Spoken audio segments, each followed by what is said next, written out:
This is Mission Control Houston. Welcome to today's ISS Update. It is Tuesday, October 16th, 2012. You're looking at a live view inside the Space Station Flight Control Room here at the Johnson Space Center. This is the Orbit 2 team that is currently on duty. They are working with the Expedition 33 crew members on board the orbiting complex. Right now, the space station is high above Turkey at an altitude of 263 miles. It is heading up toward the northeast over parts of Kazakhstan, Russia, and parts of Asia. The crew is very busy today working on a variety of different experiment work and research work on board the orbiting complex. The commander of Expedition 33, Sunny Williams, started off her morning working with the European Modular Cultivation System, or EMCS. She was opening up some of the gas module valves that are part of that research facility. This is a large incubator on board the space station that serves as a growth chamber for different types of small plants. That particular incubator can actually simulate different forces of gravity. It can either have no gravity like they do up in space, or it can have 2 times the gravity you would find here on Earth. And all that is designed to find out what kind of effects plants see while they're up in space with the crew members. She also has a ham radio pass with a school in Spain.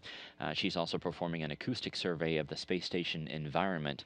The ground teams here instruct the crew members throughout their time on board the space station to basically monitor their home, monitor the complex. They take a variety of different samples around the orbiting laboratory, including the sound environment, just to make sure that the sound levels with all of that machinery and computers and all the acoustics there are acceptable. So she will send down the results of that later on today. She also has an onboard training tag up, as we call it here at NASA, just a quick conference call with some of the ground controllers here in Houston as they get ready for the end of the SpaceX Dragon mission coming up at the end of the month. Sunny Williams, as well as Aiki Hoshide, her fellow Expedition 33 crew member, were a key part of capturing the Dragon back last week and installing it toward the end of this month. Once that spacecraft is full of all the items that are going to come back home to Earth, they will basically be reversing the process using the station's arm that you saw there on the outside of the station to grab onto Dragon once again, to remove it from the space station, and to send it on its way. So they're going to have a conference call later on today with some of the ground controllers who will be working with them on that. She, as well as Aiki Hoshide, also today are taking a look at some of the proposed procedures for the upcoming spacewalk that may take place toward the end of this month or the early part of November. As we speak here today on ISS Update, the space station program management team is meeting to talk exactly what will take place during that spacewalk, whether we're going to have 1 or 2. But the main focus of the procedures are to look at this ammonia leak that the team has seen on the P6 radiator. The P6 truss is one of the far out trusses out there on the left-hand side of the station. There's an ammonia leak on part of the radiator there that has increased here recently. So they're going to come up with a way for the crew members to go out there and mitigate that. And once the Space Station Program Control Board approves all of that, we'll have information for you here on NASA television as well as on nasa.gov in terms of what day that spacewalk will take place and exactly what will be involved in it.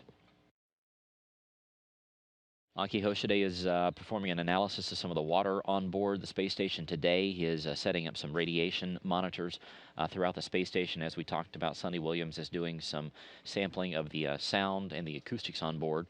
Aiki Hoshide is setting up some sensors that will measure over the next several weeks what the radiation levels are, and that data will be downlinked to the ground teams as well. He is changing out some batteries on some of the laboratory systems on board. He's also working with what's called the Microbe 3 experiment, which takes a look at bacteria inside the Kibo laboratory. That is the Japanese facility on board the station. That just takes a look at different fungi and bacteria that are growing in there, things that the human eye can't see. And that will help combat things as we look toward going on longer space flights to an asteroid and on to Mars one day. Obviously, you want to have as sterile of an environment as you possibly can in your spaceship. As we mentioned, he's also going to be taking part in that Dragon training conference call with the ground teams to figure out what the crew's going to be doing once Dragon departs. And then Yuri Malenchenko, the other flight engineer on board, is working in the Russian segment. He is working on part of an experiment that looks at circadian rhythms. Obviously, most people here on Earth know what that is, your body and how it reacts to daylight and nighttime. It's a little bit different whenever you're up in space and you see more than a dozen sunrises and sunsets per day. Your body clock gets thrown off a little bit, so they're going to be taking a look at that. He's going to be wearing some instrumentation over the next several hours as they monitor how his body reacts to the space station environment. He's also going to be doing a fitness evaluation today, spending about an hour and a half on the treadmill inside the Russian segment. Obviously, an exercise is an important part of the crew members' daily activities. Down at the Baikonur Cosmodrome, while the crew is up in space, their fellow crew members that are going to be joining them as part of Expedition 33, Oleg Novitsky, Evgeny Tarelkin, and Kevin Ford, which you see there, are undergoing final preparations for their launch. That launch is coming up on October 23rd at 5:51 a.m. Central Time. That is 6:51 a.m. Eastern Time. They'll be launching on a Soyuz rocket. Of course, we'll have live coverage here on NASA television, as well as of their docking 2 days later on October 25th. That docking is scheduled for 7:35 a.m. Central Time, 8:35 a.m. Eastern Time.